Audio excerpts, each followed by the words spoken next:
What's up, everybody? It's Kev Kellum here for WrestleZone.com. If you're watching this video live, if you're listening to this podcast, if you're anywhere, you can get on screen and you can win prizes like, wow, how about this Road to WrestleMania activity book with trivia stuff in it? It's not just for kids. We're children. We watch wrestling. It doesn't really matter. Let's get into it. It's our Raw post show. We have a new... Oh, yeah.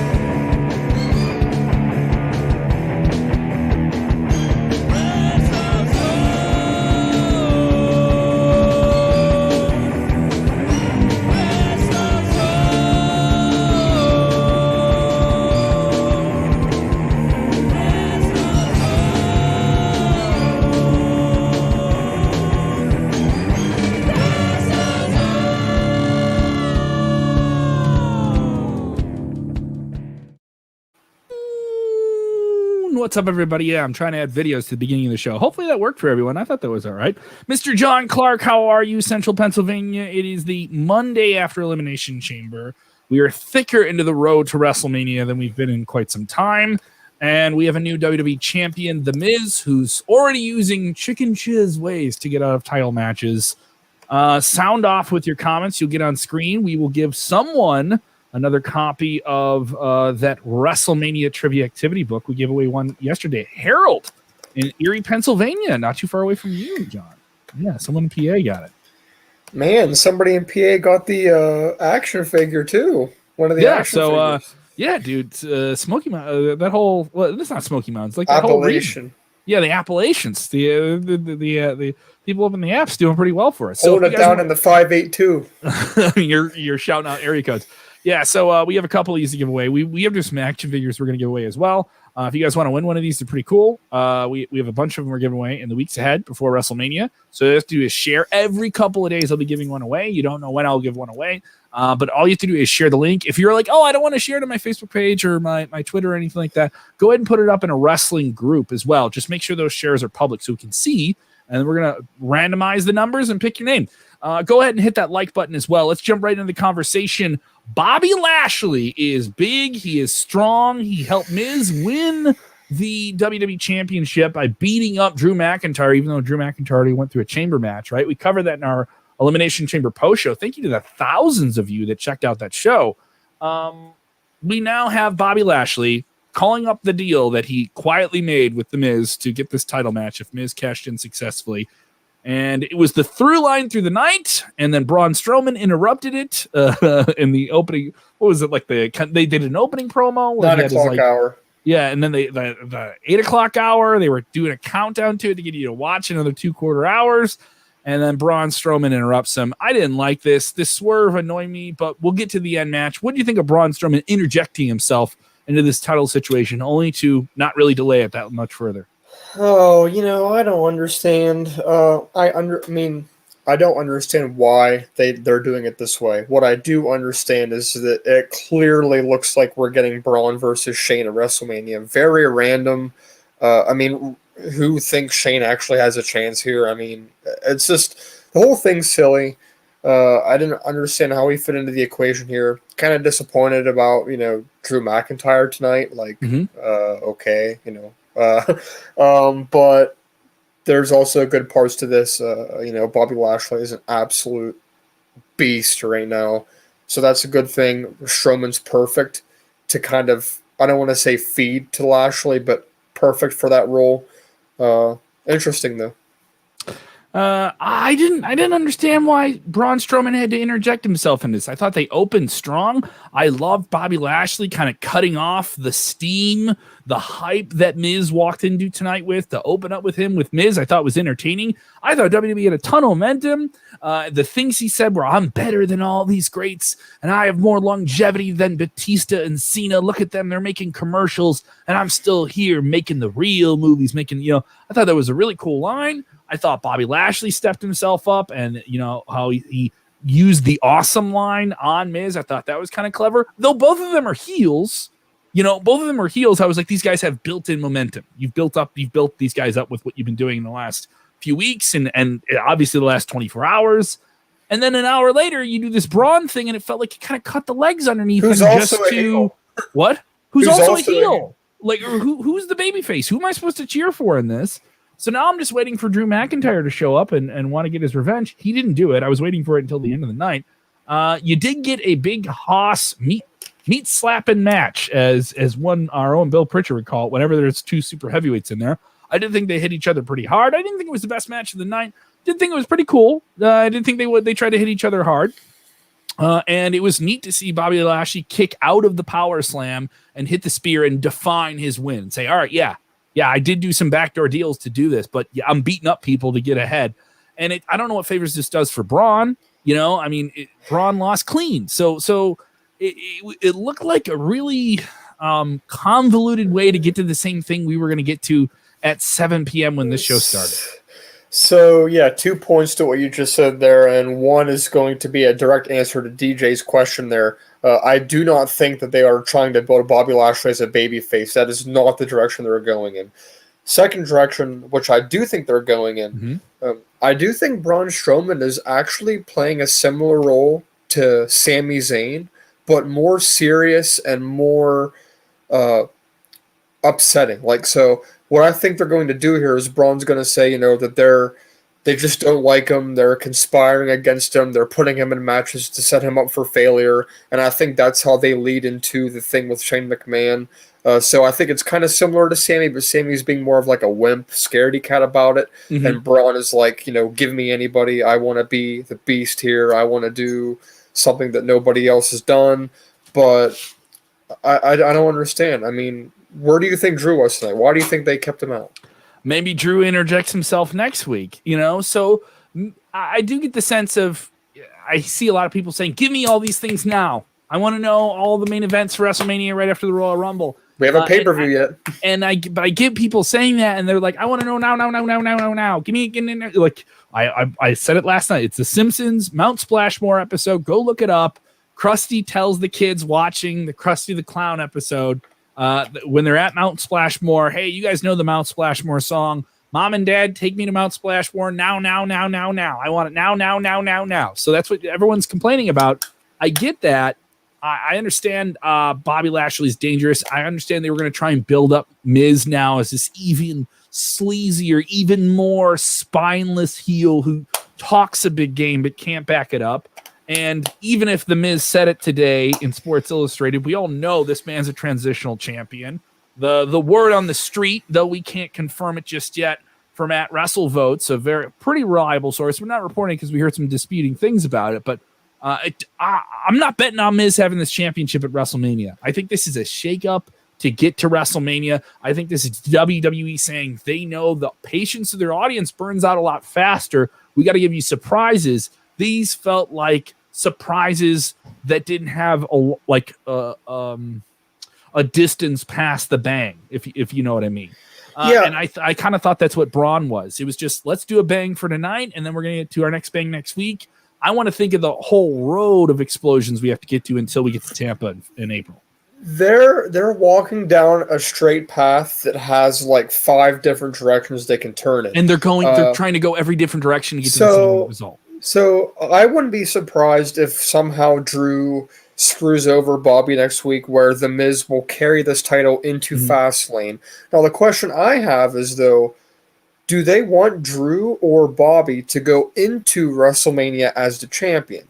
I think most people have the general feeling that Drew will win at WrestleMania and finally get his big moment, but that doesn't mean necessarily that Bobby's going to have the title going into the event. Drew could still have the title going into the event. Now, if they wanted to have Bobby Lashley win the championship, which I hope they do, this sets up a perfect summer rivalry of having Bobby Lashley versus Brock Lesnar. I mean, the writing is on the wall. People have been wanting it for a long time. I heard a lot of people say, oh, when are they going to bring Brock back? When are they going to bring Brock back? Here's the thing. They've made no illusions of Brock coming back. There's been zero. Doesn't mean anything. There's been zero hints of that whatsoever. Zero hints of that whatsoever of him coming back here. I think a lot of the attraction with WrestleMania as we settle into it is the idea that WWE is doing a show in front of live fans. I think that's going to be the biggest thing about it, and that will be the thing that feels the most special about it. Even if they had the biggest matches of all time, that would still feel like the biggest thing about it. And that's what feels like the biggest thing about it right now. Just hearing those reactions, you know, yes, the live just reactions. hearing those reactions is going to be fun, even for matches that you don't really care about. You're just going to want to hear people pop. You know, so a lot of people chiming in here. There was a lot of things on Raw that didn't catch me tonight. I know we do the 1 to 10 rating. We're 10 minutes into the show. We will do a rating. I don't think ratings are all-encompassing. I've seen better episodes of Monday Night Raw. I thought last week's episode of Monday Night Raw to sell the pay-per-view this past Sunday was really, really good. I thought the Gauntlet match was great. There were some things that were off in it.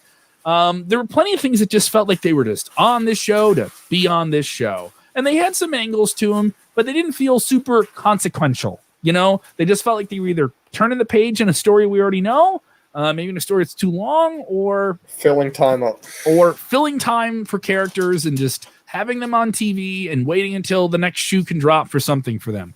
I was intrigued that more things weren't really officially announced for Fastlane, but Fastlane is still quite a whiles away. You know, we still have a couple weeks to get there, so I don't think there's a mad rush to get there. And technically, you have nearly a month now. So I understand that. I want to talk about other things on Monday Night Raw and the highlights, other things that were important. I want to talk about this situation that occurred with Charlotte Flair and her father, Ric Flair. I got into an interaction with people. Give us a follow over on the Twitter machine at WrestleZone.com, at WrestleZone.com. I thought this was one of the more compelling things, probably the best thing of the night. Shayna Baszler, Nia Jax in a tag team match against the former women's champions. They are the current champions. They take on Asuka and Flair. Flair has been distracted for weeks by her father's transgressions with Lacey Evans, who pulled herself out of action, saying she was pregnant. There was some weird illusion that maybe Rick was dating her and he wasn't. And then they said tonight that he indeed was just goofing around with the whole thing and he just wants to manage someone to the Raw title. And Charlotte does not get successful tonight. Accidentally boots her opponent Asuka in the face in a match. I've seen better matches. This was a fine match. It wasn't the best match, but this post-match backstage promo, not in front of the screens, backstage, 2 people on camera. It let him go long. It felt like they were given points to say, and they went in with some real emotion. And I know we've seen Charlotte go off on her father a handful of times and say mean things to her dad. But I like this a lot because it's real. Even if we've seen it before, it is very, very real. When Charlotte Flair tells her dad to go home. I don't want to be Ric Flair's daughter. I want to be myself. I want to provide for our name. I'm not just your kid. I'm my own person. We are a family. We have a legacy together, and I want to play that up. And you're out here goofing around. And Flair, for his own right, you know, they put Ric Flair out there. He's not a script guy. He's a guy who's going to take a couple of storyline points. He did those points pretty well. He's saying like, hey, I'm not going to be a wrestler anymore. I want to be the man behind the Raw Women's Champion. I want to build my brand up that way. I didn't take anything away from you. You did your own thing, but I had a hand in that. You know, like he was kind of making his own case, and it felt like a real family argument. I like this. I don't know exactly where it's going. Where it was going before, I didn't like, but wow, talk about a sharp turn up. I like this. This was some convincing stuff from Charlotte and Rick. I like it too, but there's just some parts of it that are still confusing to me, particularly the fact that this whole thing makes it seem like Charlotte isn't going to turn into a heel anytime soon. And I think that this rivalry best suits her turning on Asuka as a heel. Do you see that happening? You know, that is the X factor of it. Is Asuka now the heel in this scenario? You know, they did have Charlotte walked off on Asuka after the match because Asuka wasn't having any of this. She's sick of it. You know, you cost us another match. And what situation were they going to go in? Lacey's genuinely pregnant, so she's out of the situation. Maybe this is just a different way to get to Asuka and Charlotte at WrestleMania. And is Ric Flair going to be in Asuka's corner? Is that where they're going with this? Crazy. Don't forget there's a wild card in this whole thing. We did get a video segment of somebody new coming to Raw. Yes, we did. Rhea Ripley is officially coming to Monday Night Raw. This was announced in 2 different promos that ran tonight on Monday Night Raw. What do you think of that move? I think it makes complete sense. I mean, you can do Charlotte versus Rhea. I don't think they had an official rematch. Did they do one on TV? I think maybe they did do one on NXT. So last year they fought each other for the NXT Women's Championship. That was Rhea's curveball that she threw at Charlotte. I thought this is smart. Maybe you could go in that area. Maybe you do a multi-man situation. You build up to Charlotte's contemptful relationship with her father, a very emotional relationship that's based on a lot of real things. You weren't a great dad and you became a champion, and the best was being a good wrestler. There's some real things you can do with that, but what's the payoff then? Is Rhea Ripley that person that Ric Flair gets behind going into WrestleMania? I don't see that happening. I honestly don't even really see her being in a match at WrestleMania, at least a singles or a 2-on-2 match, maybe the Battle Royal for all I know. But here's the interesting part. I think we can agree that at this point, Raw was probably hurting for women more than SmackDown. Yes. SmackDown holding it down pretty well with Sasha, Bianca, and Bayley, and a couple others there, Carmella. Raw, though, on the other hand, besides Asuka and Charlotte, and then the tag champs of Nia and Shayna, not a whole lot of star power there. I mean, you do have Mandy, you have Lana and Naomi as well, but there's certainly been a focus turned onto the women's tag division finally, like a year overdue. But they are actually putting some focus into that now. I also think SmackDown has enough storylines right now. They have enough people that feel like they have something ready to go that they can turn the switch on. Raw needed someone. They have a couple of tag teams. They need a couple of hot outlier singles to be ready to go after WrestleMania, or maybe even at WrestleMania to shake things up. Obviously, they went with Miz as the champion here. So I don't mind that at all. We did see Mandy Rose and who am I thinking of? Is Dana Brooke. Dana Brooke. I don't know why that just jumped out of my head. Where you have something in your head. They lost a quick squash match to the rising tag team of Lana and Naomi. This was very, very quick. This came after the Charlotte Flair element. This was late in the show. Not a particularly great match. What direction do you think they're going in? Is that the next? Are they a team that you think could have something in the future? I'm not super invested in it at the moment, but I could see it turning a corner. One thing that kind of got on my nerves a little bit was the fact that the announced team kept mentioning that Lana and Naomi are going to get a future title match against Shayna and Nia Jax. They just completely forget the fact that these women are defending the belts in 2 nights on NXT. And it completely invalidates that entire thing. Basically them saying, well, there's no chance that it's going to be Raquel Gonzalez but they are just going with the fact that these two are going to have a match. I honestly think that Nia and Shayna are much better as single stars, but I think the only way that's going to work is if one of them goes to SmackDown and one of them were to stay on Raw. Who knows when we're getting a shakeup? I'm not quite sure when we're going to get that. But look, who else could really have the titles right now? I mean, Lana and Naomi, I guess, might work, but there are no Sasha Banks and Bayley. There are no Asuka and Kairi Sane. They're not even like the Iconics, who were known as being a team, True. I do think you have to kind of develop them as a personality. And I would much rather them give a shot to Tamina and Natalya. That would make more sense to me than Lana and Naomi. True, but they're a SmackDown team, right? Yeah, but you defend them on all brands. True. That makes sense. That makes sense. I agree. I do think Tamina and Natalya look like a more defined team quickly than Lana and Naomi kind of put together. Other tag team matches in action, but Vince hates tag teams, right? I saw someone say that on our show last night. Vince hates tag teams because they know Vince. People on the internet know this billionaire on a first name basis. My number one pet peeve: stop doing that. You don't know him on a first name basis. All right. I know John on a first name basis, right, John? I know you on a first name basis. You know me as Kevin, right? That's okay. But everyone talks about him like they're talking about George Lucas or something. George did this with Luke Skywalker. It's like you sound like you're talking about your boss at work. They're not your boss. It's not that way. All right. So other people chiming in here with these different things. DJ saying, is it just not working for me? The time split Dana Brooke and Mandy and push Mandy as a singles competitor. Thoughts on that, John and Kip? I think Dana and Mandy could work as a tag team. I don't mind it. I think they need maybe some type of catchphrase, some unifying factor, something to pull them together and define them as a team, a theme, if you will, a theme for the team. I would like to see that more. I actually think they'd be better than that. I don't think Mandy Rose is bad as a singles, but I think she comes off better in a tag team scenario. We haven't seen the best Mandy Rose match just yet, nor have we seen the best Dana Brooke match just yet. And I think maybe them together could be something. I just haven't seen it click at that next level just yet. Okay? So, moving on to other things on Monday Night Raw, I want to talk about this. The Hurt Business in a Tornado tag team match. If you're going to do tag team matches and it's just another week on Monday Night Raw, shake it up. Tornado tag team match. This is my favorite match of the night.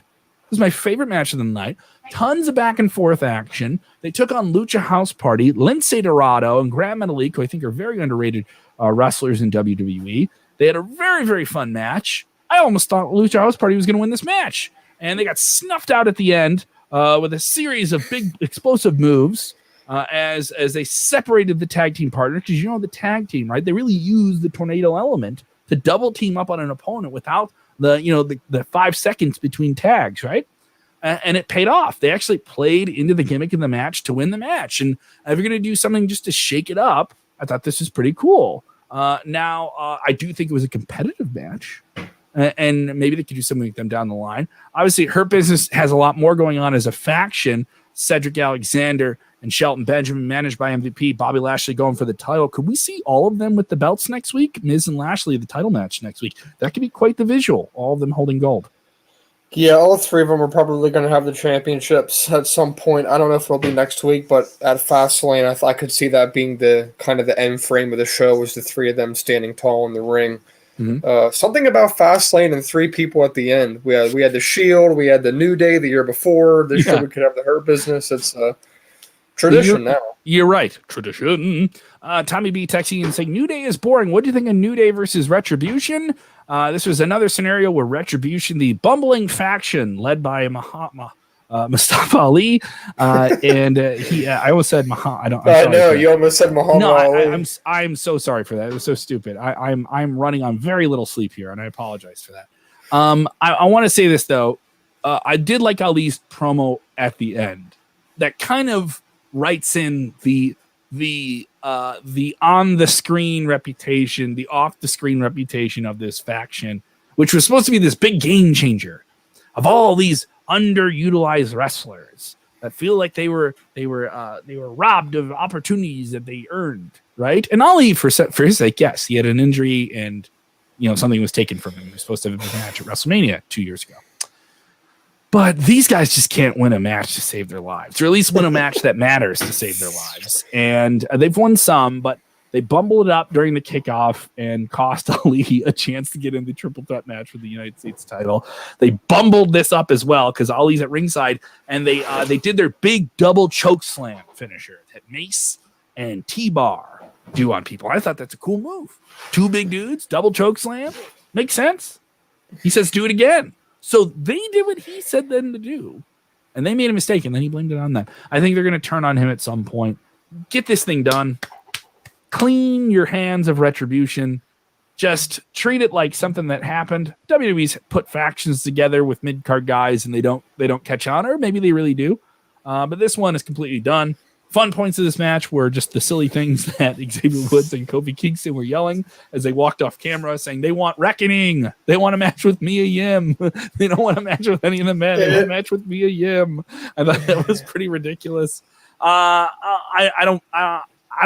was hoping for Retribution. I'm not saying they're dead as a doornail, but unless this team can somehow in the next couple weeks do something crazy, I don't know what that could be. But this promo made it seem like they're just on the edge of breaking up over the next few weeks. It's time for them to tuck their tails, split this thing up, have T-Bar go away for a couple weeks or months, come back as Dominic Dijakovic, send Slapjack. Is Slapjack the one that's Shane Thorne? Regardless, put him on 205 Live, and then Mace, which is Dio Madden, send him back to NXT, and then Mia Yim. Mia Yim could be on the main roster, honestly. Yes. Yeah. They need to do that. All four of these guys on their own. No record of Retribution. Back to their old names. Don't even bring it up that, Dominic was T-Bar. That doesn't need to be said in WWE. Just have Dominic Dijakovic debut on Raw. Just do that. That's the best. And people are going to laugh and just go nuts over that. And just say, coming to Monday Night Raw, Dominic Dijakovic, even though he's been under a mask for such a long time. That's honestly the best path forward. Ali can hold his own on his own. He needs to go to SmackDown and get a fresh start. It worked very well for Apollo Crews. I think it could work well for Ali also. Even though he just came to Raw from SmackDown, send him back. He's with us all the time. He calls in and texts into the show, and I so much appreciate the hours and hours I get to spend with him. Mr. James Espanto Fernando Taguay. James says, Retribution needs to be taken behind the woodshed and end it. Ooh. Old Yeller. What a brutal. He's going to Old Yeller this fact. You couldn't even put Ali in NXT, honestly. I think you really could. Ali in NXT would be pretty cool. I wouldn't be opposed to that idea. I would not be opposed to that idea. Pitch your ideas, Retribution, though. Pitch your ideas for Retribution, guys. They got to stay in WWE, and they got to do something. Pitch your ideas for us in the comments. Continue to hit the like button. If you have not done it just yet, go ahead and share the link for this show. If you're listening to the podcast side of things, you guys can win these trivia books as well.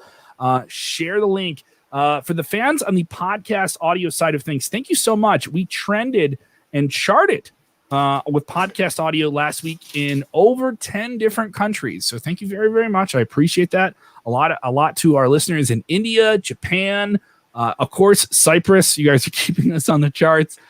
Turkey, Brunei, which was crazy. Central Pennsylvania. Central PA. Yes, the Republic of Central PA. So if you guys are listening to the podcast audio, you can win these Road to WrestleMania trivia and activity books as well. Simply do it on Twitter. All right, and tag us. You got to make sure you share the link for the podcast. Go to our Twitter page, find the podcast links, and just share them. And say, I want to win the WrestleMania trivia book. All right. And you tag us. I'll know who you are. All right. And maybe you'll win one of these pretty cool books. I'll read some trivia questions before the end of the show tonight. Let's get into the other parts of Monday Night Raw. Bad Bunny continues to be present on Monday Night Raw, the hip hop superstar who is the current WWE 24/7 champion. He attended ringside here with Damian Priest yet again, got some cool pyro for himself. Damian Priest successful in a competitive match with Angel Garza. Garza kind of luring, asking Bad Bunny when Damian Priest was fended off outside the ring, saying, Bad Bunny, why don't you get in the ring? Why don't you get in the ring? Come on, why don't you get in the ring? Teasing that Bad Bunny's going to have some type of match. We know he's going to do something at WrestleMania. Still a big coup for him. He was on Saturday Night Live. Damian Priest wrecked Angel Garza when he turned around. A flurry of jabroni superstars ran down to the ring. Sorry if I'm saying that about talented people like Humberto Carrillo and Drew Gulak, but they're treated like that because Drew Gulak just ran into the ring and just got flung over the top rope, and that was it. Goodbye, see ya. That's what he got to do. Man, remember when Drew Gulak was doing such cool stuff on Friday at SmackDown? I think I was having like great matches with Daniel Bryan. They had that awesome match in the Intercontinental title tournament. He got drafted back over to Raw. With AJ Styles. He beat AJ Styles. Yeah. So he had all that stuff there. Where do you think it's going with Bad Bunny? We're getting him in some type of match at WrestleMania, but he's still trading words with The Miz.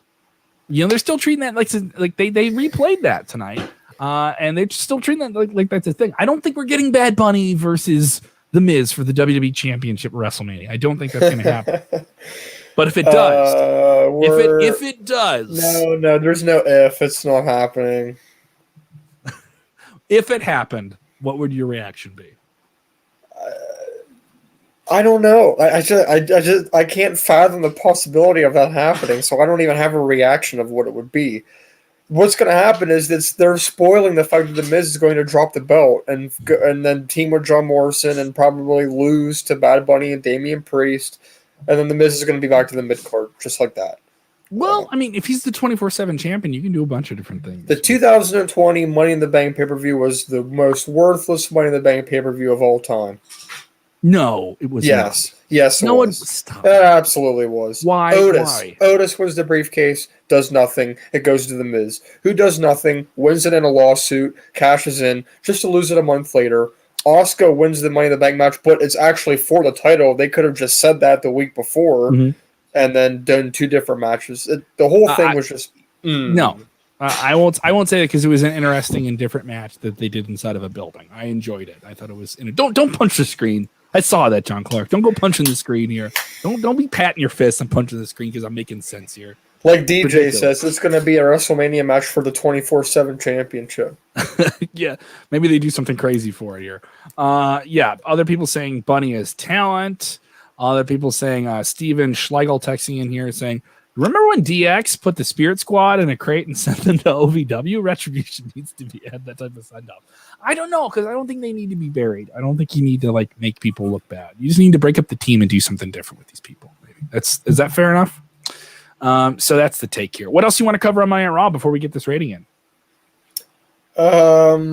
Well, something controversial we can talk about. I know a lot of people have different opinions than me. Ricochet and AJ Styles had a match tonight. I was going to bring this up. Yeah. I was very happy with the way the match went, and I was very happy with the post-match shenanigans. However, people continuously complain about how they're treating Ricochet as if they expect something else. At this point, do you really expect something else? Because what we saw tonight was exactly what I expected we were going to see. Kevin, do people still expect something different? Jesse Mata texting, this is one of my favorite comments of the night. I thought that woodshed comment from James earlier tonight was pretty harsh. This one's up there. Remember when Ricochet versus AJ Styles was a potential dream match? Pepperidge Farm remembers. Remember when things were simpler? Remember a few months ago when we thought we were going to get these great matches, but now we just bitch incessantly because we think we're jaded? Jesse, I get it. They had matches on TV before that were teasing this idea of Ricochet finally getting a win, finally getting himself back on track. And they've been doing that thing with Ricochet for a few months now. And Ricochet also a few times was very, very close to beating AJ Styles. Very, very close to that. I thought that's kind of what they were going for tonight, but it was shorter. It didn't build up the same. The pot didn't brew as long. You know, it felt, for lack of a better phrase. They just got it simmering and then said, all right, we got to bring this thing home and have Big Omos get in the ring and just choke bomb a Ricochet back into the bottom of the ring. That was brutal. But I did think Ricochet looked strong. He did just do some cool stuff. But I think with Ricochet, people just want to see this guy win matches again. They just want to see him win. And fans are just sick of seeing him lose and also be told that he's fantastic. You know, they don't believe they think he's kind of just lost so much he's devalued. And to a degree, I agree with that sentiment. He's not somebody that should feel that way. But at the same time, are you just going to have AJ Styles lose to him and then don't follow up? Like, I want to see where this would go, but they've already had enough matches and we haven't really gotten momentum from it. So it's kind of crazy when you think of AJ Styles, and as Jesse said here, AJ Styles and Ricochet, it should be a dream match that tells a fulfilling story. We've only gotten part of the story. And I want to know what that next stage is. I think for Ricochet, he needs a new character. He needs something new. He needs a new look. Maybe even, and I love his theme song. It's one of my favorite theme songs in wrestling. Maybe even a new theme song, a new attitude. I'm not saying he has to turn heel, but he has to. What are you doing there? What signals are you making? NXT. Everyone's saying he needs to. You say that about anybody. Anybody you like, he needs to go NXT. No, I don't think that needs to happen with everyone. That isn't useful. You have 3 hours of TV on Monday night. You should still tell some stories here. I didn't hate the match, but I do agree with some people. I want to see some Ricochet get some big wins, man. This guy deserves some wins. He deserves some special things. He should have joined Retribution like last month. That would have been the best. Remember he was supposed to join Retribution? Like, him joining Retribution would have been something. That would have been good for the group, good for him. Go somewhere. He was wrestling on Main Event against Angel Garza last month, okay? Everyone thinks, oh, dude, Bobby Lashley this past weekend, he was doing The Bump, WWE's their social media show. They stream before pay-per-views. And he's on there, and he's like ripping on everybody, and he's making all these illusions, these big things. And obviously, he had a big weekend. The past couple of days have been the biggest for Bobby Lashley in a long time, right? But he says, I'm sick of dealing with people who wrestle on Main Event. Like, I was like, holy crap. It's like locker room talk. For anyone who follows week to week, Main Event's like a syndicated TV show that airs internationally. It maybe has like one match on it, and then the rest of it is just like video packages and stuff. And it's fine. It's a syndicated TV show. It's fine, but it's definitely like lower tier television for WWE. This is the brand that Humberto Carrillo is currently a part of, along with Angel Garza, Drew Gulak, Akira Tozawa, and Ricochet. Those guys. I'm told they have storylines there. Like they get storylines on Main Event. We'll never know. No, but I mean, it's a show I only see it in clip form. You know, that's so because you don't watch, and you know why you don't watch? It's because you don't care. Neither do I.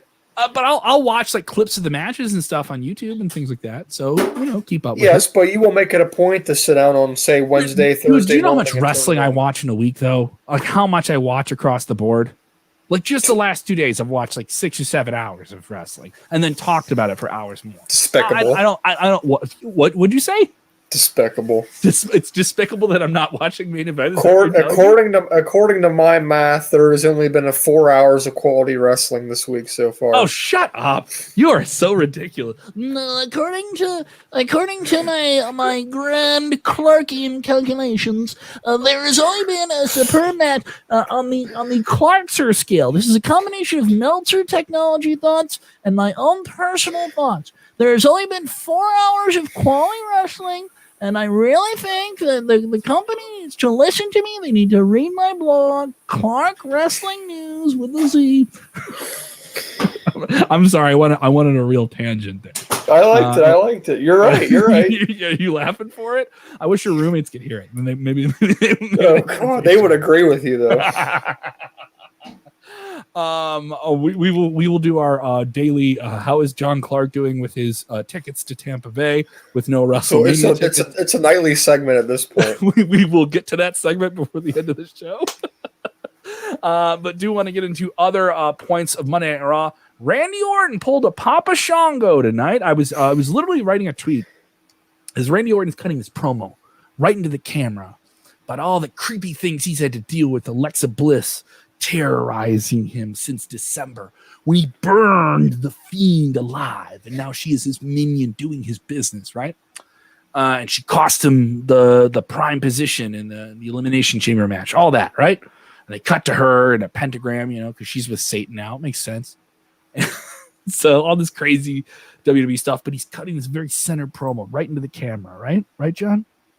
Right into the camera. And they do a slight video cut where they're cutting back to these things he's talking about. I was like, that makes sense. And they come and he kind of coughed beforehand. Like he did a little bit of a cough. Well, he was choking. No, but it was subtle. It wasn't like overbearing. And so then they cut back to him and he's kind of talking. And then he barfs up like black goo. Okay? The exact headline on WrestleZone is Randy Orton vomits black goo. Bad Bunny sends Drew Gulak flying. Great headline from Colin Tutts here. Ridiculous, over-the-top things that WWE did on television. He's love struck. he's so in love with Alexa Bliss. He's just gonna vomit bile. Like, oh my god, pretty girl. Yeah. Randy Orton. I'm pretty sure he doesn't have to fall for Alexa Bliss's ways. He's not a freshman in high school. So Viper throws up, pulls a Papa Shango. If you don't know it, Papa Shango versus Ultimate Warrior was one of the most ridiculous things from the early 90s in WWE, where he barfed up stuff because a curse was put upon him. And now a curse has apparently been put on Randy Orton by Alexa Bliss, who tweeted out, Randy, are you okay?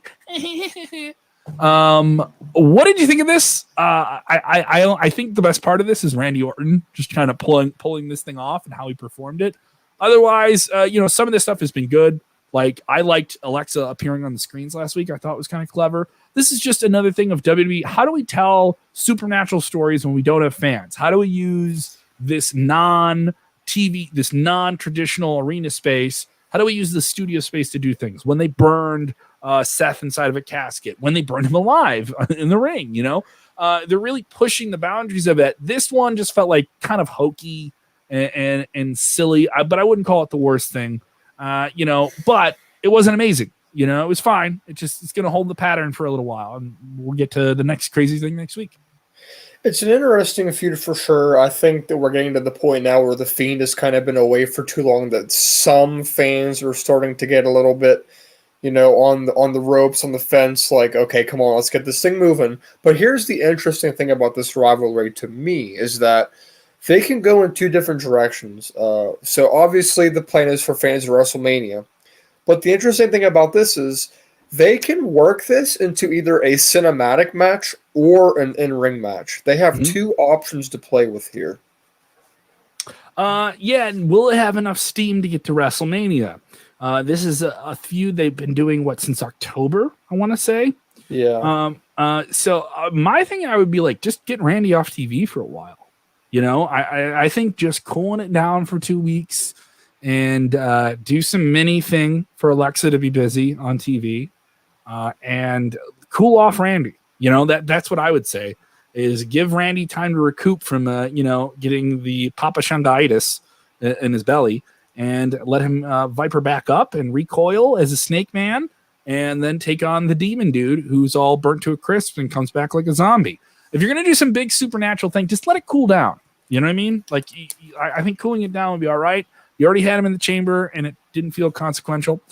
People texting in here saying Steven Chambers saying cinematic match, maybe Orton versus the Fiend. Yeah.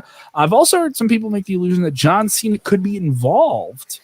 I've heard that pitch out of the corner. John Cena said, don't, John, stop covering the camera. Stay on camera, all right? Not happening, brother. Not happening, brother. No way, brother. Don't you brother me softly here. I've heard people say that John Cena could be involved if there's a cinematic match because he could pre-film everything in Vancouver somehow, which is crazy to say the least. But yeah, I've heard that. A lot of different things you can do, but I say cool it down just for a little bit here. So let's get into Monday Night Raw, the rating. It was a 3-hour show. Did they keep the momentum going off of Elimination Chamber? They did a handful of things. I don't think any of the matches got past a certain level of greatness. It felt solid, but it just didn't feel great. It also felt like maybe they just said, like, great stuff last night. Let's cool everything down before we get hot again. I would have liked some bigger momentum. I do like, though, that we're getting Miz in a title match next week. I just don't like the way we got to that conclusion since that's the way a 3-hour show started. And then at the end of the 3-hour show, that's how it ended. And it was just a way to get you to watch a show for 3 hours, which I get. It's fine. Sustained gratification. But I don't know. I didn't feel super gratified. Who's the babyface I'm supposed to cheer for? I didn't have a favorite to cheer for.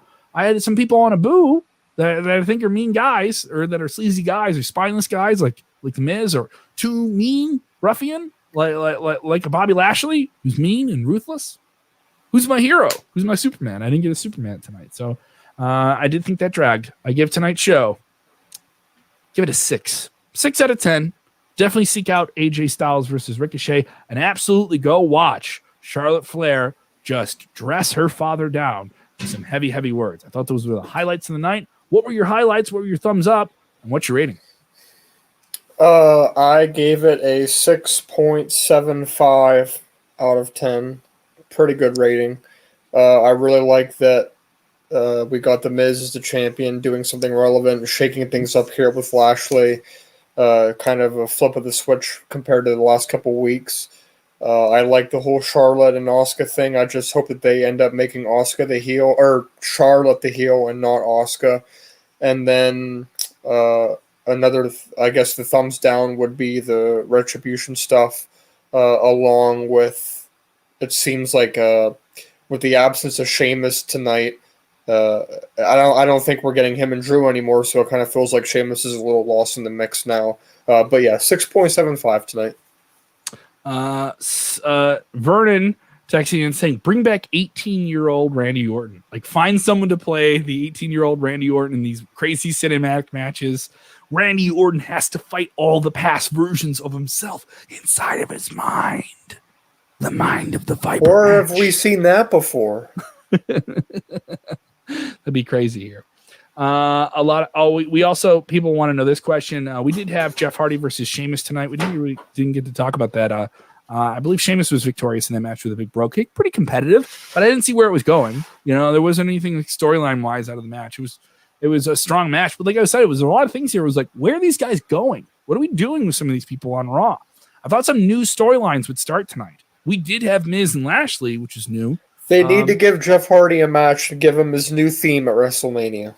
True. Gabriel Perez says McIntyre versus Sheamus rivalry is finished. I don't think it's finished.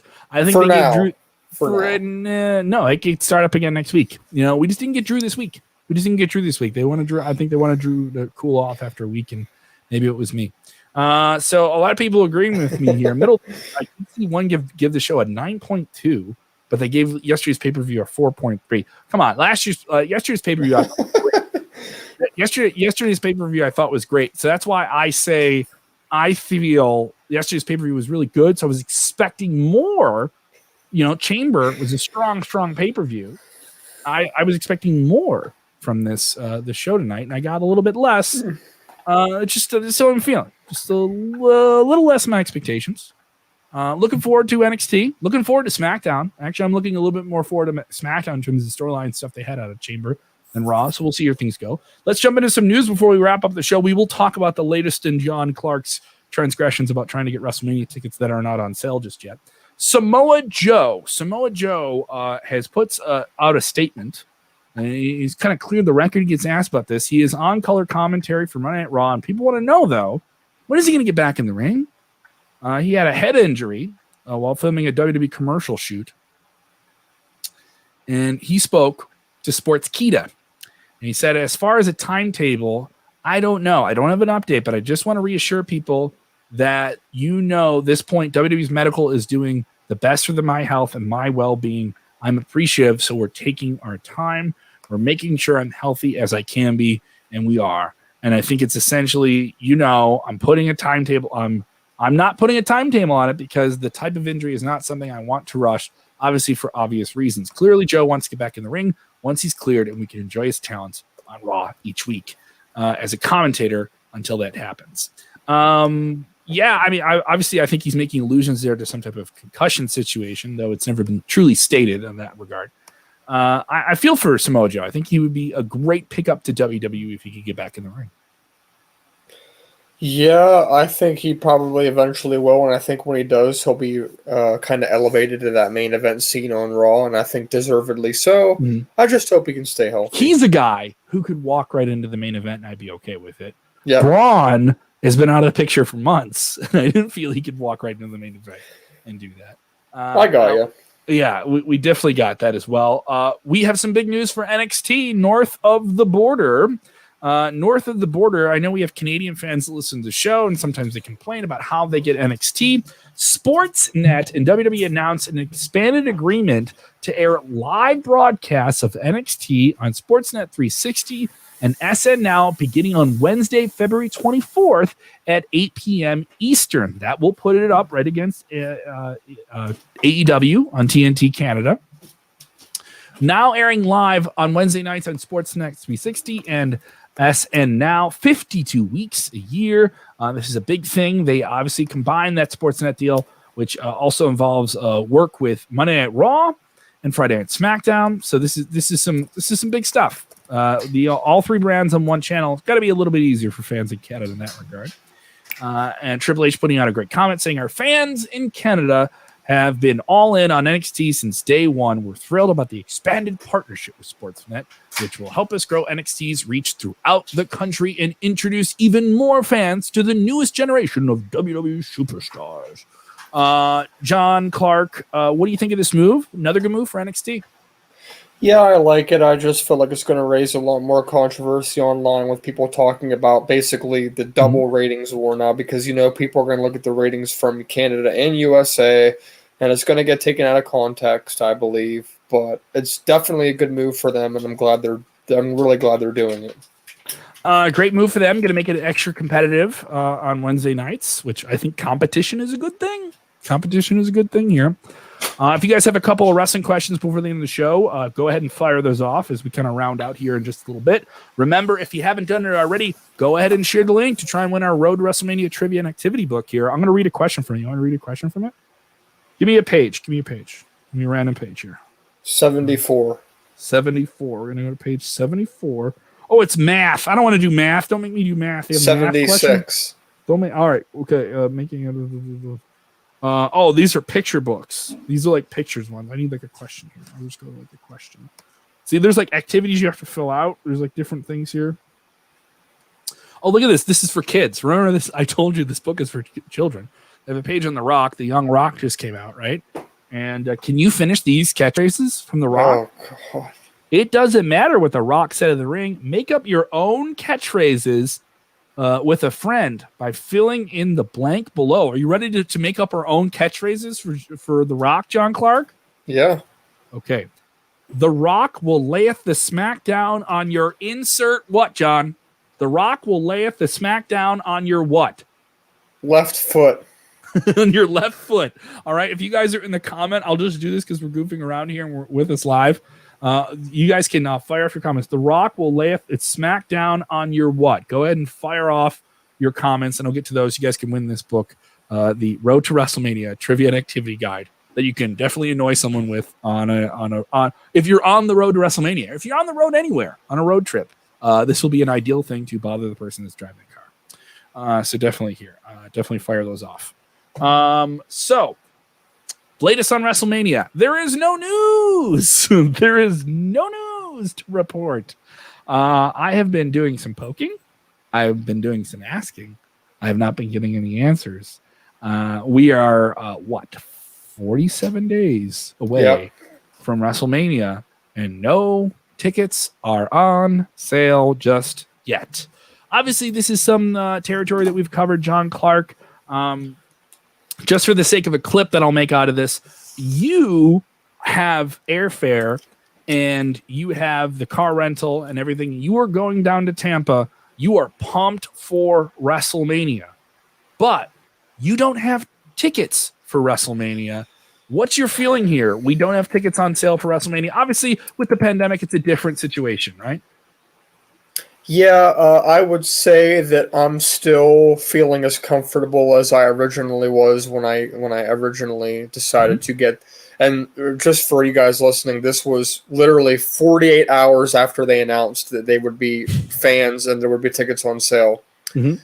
I had flight, I had car, I had hotel, I had all that stuff booked just for the sake of beating any inflation in prices. Which I have looked, there has been a little spike in pricing for flights and hotels in the area. So, like I said, I'm still as comfortable as I was before with regard to my likelihood of getting tickets. I still think there's a very good chance I'll probably get at least, I only want two. There's a likelihood that I'll probably get two. The only reason that's going to make me feel otherwise would be some kind of an announcement that they are instead designating themselves who are getting tickets, or some kind of rumor releases that maybe there won't be tickets on sale. But let it be known for the record that I will be in Tampa that weekend, regardless of what happens. So if you are currently casting people that get to be at WrestleMania, this guy over here, John Clark, wants to be one of those fans. Like I said, we don't have any new information, so this is purely speculative. And I applaud WWE, and I know, John Clark, you're getting antsy. You just want to know if you have your ticket. It'll be a year next week. It'll be a year. It'll be a year since WrestleMania, Elimination Chamber. Since the last live show. It'll be a year without actual fans. So, yep. I mean, or at least full-fledged fans. They've had people in the Capitol Wrestling Center, and we've had fans at AEW, and there's been several select independent events across the United States. Obviously, New Japan has been rolling with live fans in a very, very limited, very, very strict protocol over in Japan for New Japan Pro Wrestling, and applaud to them for how they've handled that. That's a lot of things to go through. I applaud WWE for this because this is a process. As we've stated, they're going through a lot of different hoops to make sure they do this the right way. And there's a lot of questions you have to answer when this comes up. John is going to travel in from central Pennsylvania. Is that something they're going to let people do? Are we going to have people trying to travel in from this? Are you going to even be able to get a ticket if you're from another country? Are you going to be able to buy tickets and then resell them? If this is still a pandemic time, people aren't completely vaccinated when they come, are they going to ask you to be tested before you come to WrestleMania? And what is the infrastructure to track that information and verify it? There is a company called Clear Result that has been involved with some of these events. They were involved a little bit with just kind of like safety protocols for some parts of the Super Bowl. And a lot of what we saw at the Super Bowl, which was ran at Raymond James Stadium, where WrestleMania is going to be this year, is the cues that WWE is taking. I think maybe WWE may have saw more that they saw being done there in terms of how that event was presented that they want to do. Maybe it takes a little bit more time to do that the right way. I don't mind this. If tickets to WrestleMania, that event is April 10th and 12th. If tickets to WrestleMania went on sale, what's the latest you think they could go on sale before fans lose their minds about this? Second week of March. I'll say March like 8th or 9th. We'll say exactly a month before the show. And you think a month would be fine? A month would be fine. They have 2 to 2.5 more weeks from now before people are going to be like, something's fishy here. And here's my thing. If they go and say, yeah, we're going to have fans there, but we're just going to pick the fans and make sure they're tested, they have the right to do that. And they absolutely have the right to do that. I know you wave your hand at it, but maybe one of those fans could be you. You know what I mean? And part of that is you. Okay. Here's Come why. on, man. Here, I'll explain this. You alleviate yourself of all of these different issues if you tell people you can come to WrestleMania if we know, number one, you're vaccinated or you're partially vaccinated, you at least have one shot, or we know that you're testing. And you're going to be tested within a certain time, and you're going to clear a test, and you're going to come to our event. And mind you, we haven't heard anything about that because, Super Bowl tickets went on sale. They were sold. People bought tickets to the Super Bowl, right? Mind you, they paid a lot of money for the Super Bowl tickets, right? So what are the prices for these tickets going to be? Too, that's another thing. Look at all these comments with people telling me what they think I'm going to do here. You're going to pull a Bobby Heenan. Yeah, we got one there. We got don't do that. Master of Disguise. You don't know. Don't do that, John. It's looking like Thunderdome for everyone. I don't know. There will be I do think there will be some type of Thunderdome thing at WrestleMania this year. And also what Sean Smith says here, he says, I think the scalpers will have the tickets. I don't think so. I don't think they're going to be letting. And here's the thing: you might see tickets already for sale on StubHub and SeatGeek and that stuff. But let me tell you how that works. Somebody puts seats up for sale with the expectation that they're going to get them from Ticketmaster and then flip them directly to you for twice the price. Now, if they don't get those tickets, what do? They just cancel your order for free. It's a simple process. People taking a risk by scalping tickets. I don't think scalpers are a possibility this year. What do you think? Well, as someone who's been a victim of a crummy scam artist scalping tickets at the day of WrestleMania, I would hope that they aren't. And I would say I understand this. I call it the secondary market. There is an ethical way to do that. You do get to make a profit. It is about demand. I don't know what you could aggravate that market, but guess what, guys? You're selling something that's already been bought. You're just reselling something. You're the resale market.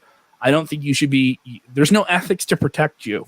For lack of a better phrase. This is me telling you off. Especially under these circumstances, they need to know who bought those tickets, who they are, who's around you. I think you would want that if you bought tickets for a WrestleMania and you knew someone was within 12 or 15 feet of you and they could have been exposed to someone with COVID. They can track that in some way with an agency and a group like Clear Result and do those things and go through all that information. That's part of the game here, guys. It's part of being able to win this war against this virus and still be able to live our lives the way we want to. So I understand it. It's a very, very confusing and challenging thing to get through. So that is our latest on the very tumultuous road to John Clark getting WrestleMania. Hopefully we have a better update on Wednesday. All right, John Clark, I want you to have a COVID-free life, not just a COVID-free WrestleMania. But we'll figure this out. Thank you guys so much for checking out the show. Did you have fun? Did you enjoy it? What did you see? You showing? What you already have I'm giving you the place to give me the cold shot. Shoulder. Give me the shot. Give me these gumboats. Give me the shot. I'm sure. Oh, you want the shot? You're just saying, give me a shot here. If I get 2 shots, you're being so ridiculous. Everyone on the podcast side, he just pulls up his shirt. I was like, "Are you showing me a tattoo? Oh, you just want the COVID vaccine, so you don't have to worry about this stuff. just go on with yourself." Don't worry. I think there's plenty of people that are just in line like that with you as well. Be safe out there, everybody. As we always say, be safe. Wear your mask. Wash your hands. Do everything you can to do the right thing by other people around you and those who are dealing with this. We'll get through this thing together. The matches are going to be there. Will we have a packed WrestleMania stadium? No, but we're going to have a WrestleMania with fans. And, we'll complain about the fantasy booking and all these different things. But, God damn it, we're going to have a great time at the matches, and that's what we're going for. Did you have a good time with this podcast? Once again, go ahead and click like if you haven't done it already. All right, just go ahead and do that. If you're watching on demand, go ahead and click like as well. Maybe you're watching the video version, you're just missing this. Like, what are they talking about? Go ahead and get the audio podcast as well. It's available on Apple, Spotify, all the different apps. Search WrestleZone. We have hours and hours of content every single week. We just dropped the recap of Honor, catch up on Ring of Honor as well. And every Thursday, we're dropping our new fantasy booking show, WCW Rewritten. WCW. I'm writing it up on screen, just like Ric Flair did. I know Bret Hart did. I'm mumbling like crazy. But the D'Angelo brothers rewrite WCW. It's a pretty entertaining show. I listened to the second episode. They work in the WCW Revenge theme music, which I thought was pretty cool. Thank you guys so much. Also, check out our YouTube page. I'm putting up clips of the show on there. Put up the best clips from different episodes. If you guys want to check it out and catch up and support the show that way, you can do that as well. Thank you guys. John Clark, they can follow you on the Twitter machine where? John R. Clark 12. And you can follow me at Kev Kelm. I will be back live on stage, socially distant and safe in Valparaiso, Indiana at the Market Lounge, performing 2 shows on March 19th, Valparaiso, Indiana. Search Market Lounge Valparaiso on Google. Get your tickets there. You know anyone in Valparaiso? Go ahead and give them a go tell them Yellum Kellum's gonna be doing some funny stuff on March 19th. Remember, guys, when watching wrestling, do the most important thing. It is indeed enjoy wrestling.